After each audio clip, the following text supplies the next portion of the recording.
दोस्तों नमस्कार। Exam instructor Girdhar YouTube channel पर आपका स्वागत है। दोस्तों सुपर टेट 2021 की तैयारी चल रही है और 1730 प्रश्न हमारी इस सीरीज में हो गए हैं। आज यह बाल मनोविज्ञान का लास्ट पार्ट है, भाग 10। नेक्स्ट जो वीडियो आएगा आपका जीवन कौशल स्टार्ट करेंगे। तो आज के इस अंक में दिव्यांग छात्रों हेतु विशेष व्यवस्था, जो पिछले वीडियो में प्रश्न आए थे उसका अगला भाग देखते हैं। ये 10वां भाग है, ठीक है। तो जो साथी नए हैं वो जरूर चैनल को सब्सक्राइब कर लेना, शेयर जरूर करते रहना, कमेंट्स भी करना। आइए करते हैं वीडियो शुरू। अधिगम अक्षमता का सर्वप्रथम प्रयोग किसने किया था? जो निर्योग्यता या अधिगम अक्षमता है, इसका सर्वप्रथम प्रयोग किया था सैमुअल क्रिक ने।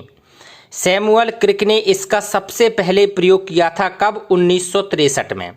तो अगर बात आए कि अधिगम अक्षमता या अधिगम निर्योग्यता का सर्वप्रथम किसने प्रयोग किया? सैमुअल क्रिक ने। डिस्फेसिया, इसके कई शब्द बता दिए थे, एक दो शब्द जो महत्वपूर्ण और निकल के आए हैं। डिस्फेसिया किस प्रकार का शब्द विकार है? ये डिस्फेसिया है वाक क्षमता संबंधी विकार। वाक क्षमता मतलब बोलने की क्षमता संबंधी जो विकार हो जाता है उसे डिस्फेसिया बोलते हैं। डिस्फेसिया। आगे देखते हैं auditory processing disorder. Auditory processing disorder किस प्रकार का विकार है? ये श्रवण संबंधी, सुनने संबंधी विकार है। Auditory processing disorder. आगे देखते हैं ट्रेलर फ्रेम क्या है? ट्रेलर फ्रेम, ये ट्रेलर फ्रेम प्रयोग किया जाता है दृष्टिबाधित बालकों के लिए प्रयुक्त उपकरण है। ये जो जिन्हें देखने में समस्या होती है तो इनको लिए ट्रेलर फ्रेम का प्रयोग किया जाता है। ट्रेलर फ्रेम दृष्टिबाधित बालकों के लिए प्रयुक्त उपकरण।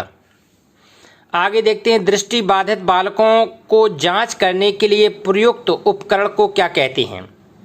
जो दृष्टिबाधित बालक होते हैं इनके जांच करने के लिए जो उपकरण प्रयुक्त किया जाता है उसे कहते हैं ऑडियोमीटर। ऑडियोमीटर, जो श्रवण बाधित बालकों को जांच के लिए प्रयुक्त उपकरण को कहते हैं ऑडियोमीटर। आगे देखते हैं आँखों की जांच के लिए प्रयुक्त चार्ट को क्या कहते हैं? जो आँखों के लिए चार्ट प्रयोग किया जाता है उसे कहते हैं स्नेलन चार्ट। स्नेलन चार्ट क्या बोलते हैं उसको? स्नेलन चार्ट बोलते हैं। आँखों की जांच करने के लिए जो चार्ट प्रयोग किया जाता है उसको। आगे देखते हैं वे बालक जो 25 डेसिबल से अधिक तीव्रता की ध्वनि सुनते हैं उन्हें क्या कहते हैं? दोस्तों उन बालकों को कहते हैं श्रवण बाधित बालक। जो कितने डेसिबल से आगे की ध्वनि तीव्रता सुनते हैं? 25 डेसिबल से अधिक के सुनते हैं तो उन्हें कहते हैं दृष्टिबाधित बालक। मंद बुद्धि बालक की आईक्यू बुद्धि लब्धि कितनी होती है? 70 से कम।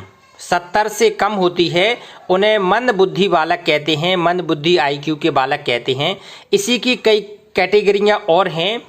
जो शिक्षणीय मानसिक मंद होते हैं, जो शिक्षणीय मानसिक मंद होते हैं और उनकी बुद्धि कितनी होती है? लब्धि 75 से 50 के बीच में। जो शिक्षणीय मानसिक मंद है, शिक्षा के प्रति जो मंद है, और जो प्रशिक्षण के मानसिक मंद हैं, ये शिक्षा से निर्योग हैं और ये प्रशिक्षण से। तो प्रशिक्षण मानसिक मंद की आईक्यू होती है 50 से 25 के बीच में। और इन्हीं प्रशिक्षणीय मानसिक कहते हैं। कभी कभी इन्हें अभिरक्षणीय मानसिक मंद भी कहते हैं। तो अभिरक्षणीय मानसिक मंद की आईक्यू कितनी होती है? ये भी 50 से 25, क्योंकि ये डिफरेंट नाम से कभी कभी पुकारते हैं। प्रशिक्षणीय मानसिक मंद और अभिरक्षणीय मानसिक मंद, इनकी आईक्यू होती है 50 से 25 के बीच में। श्रवण बाधित के वर्गीकरण का आधार क्या होता है? डेसिबल अंक। डेसिबल के द्वारा ही इसको मापा जाता है। तो डेसिबल अंक इसके वर्गीकरण का आधार होता है। सेरेब्रल जो पाल्सी का संबंध किससे है? ये मस्तिष्क संबंधी विकार है। मस्तिष्क के किसी भाग में विकार से जो उत्पन्न हो जाता है तो वो सेरेब्रल पाल्सी के अंतर्गत आता है। मस्तिष्क के दोनों भाग में से कोई भी एक भाग काम करने लगता है, इसलिए उसको मानसिक कमजोर भी हो जाता है और उसका विकास भी रुक जाता है, शारीरिक विकास भी रुक जाता है। मानसिक मस्तिष्क के किसी भी भाग में जो विकार आता है वो सेरेब्रल पैल्सी के अंतर्गत है। आगे देखते हैं, ब्लेफराइटिस एक बीमारी है। ब्लेफराइटिस एक बीमारी है। किसकी बीमारी है ब्लेफराइटिस? ये आंखों की बीमारी है ब्लेफराइटिस। तो जो पलकें सूज जाती हैं, तो पलकों में सूजन आ जाती है ब्लेफराइटिस के कारण, जिससे बच्चा पढ़ नहीं पाता है, ब्लेफराइटिस। और ग्लूकोमा किससे संबंधित रोग है? ये भी आंख से संबंधित है। इसे काला मोतियाबिंद भी कहते हैं। काला मोतियाबिंद, ग्लूकोमा, काला दाग हो जाता है आंख में, तो इन्हें काला मोतियाबिंद भी कहते हैं ग्लूकोमा को। तो ये एक आंख से संबंधित बीमारी है। नक्सीर किससे संबंधित बीमारी है? नक्सीर ये कान से संबंधित है। कान में सुनने की अक्षमता आ जाती है, नक्सीर बीमारी। कर्क रोग किससे संबंधित है? कर्क रोग दोस्तों अस्थि से संबंधित है। इसे बोन कैंसर के नाम से जाना जाता है, अस्थि में विकार आना कर्क रोग के नाम से जाना जाता है इसको। भारतीय पुनर्वास परिषद अधिनियम कब बना था? भारतीय पुनर्वास अधिनियम बना 1992 में, 1992।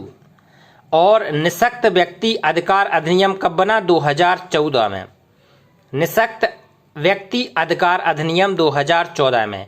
और दिव्यांग व्यक्तियों के अधिकार अधिनियम बना 2016 में। कोई एक प्रश्न इसका अधिनियम का आ जाता है। तो दोस्तों 1750 हमारी इस सीरीज में हो गए हैं।